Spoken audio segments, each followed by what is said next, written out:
Pronto? Pronto? Ma chi è?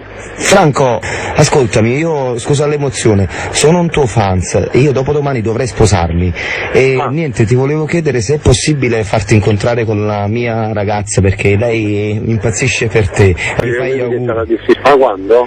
Per domani sera. Domani io lavoro, non lo so, ma ti faccio Folletto, parli con lui. No, però io c'ho quello che mi ha organizzato un po' la serata che mi dice che conosce Folletto.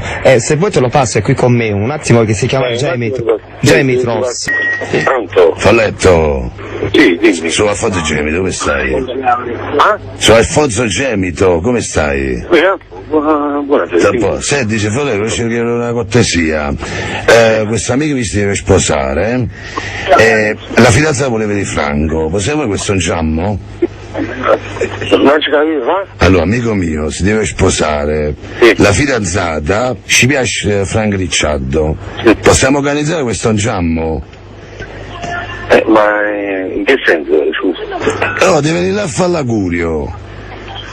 Ma Facevamo pure un banchetto con i Duccio.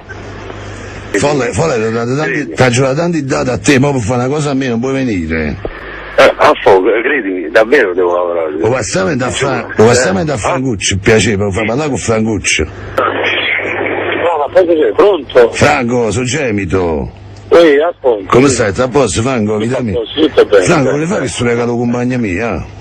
Ascolta, io domani lavoro, sì, capito? E poi di solito non hai capito. Allora, Con tutto quello, frate. me ne volevo dire una cosa. Appena è, non ti preoccupare, conosco. Senti, Franco, posso dire una cosa? Dimmi. Allora, tu sei con Savio Cavalli, Andrea Libre e Mario Di Mico su Radio CRC.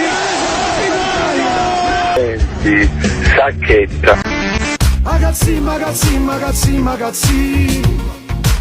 tu stai chi negazzi, tu stai chi negazzi,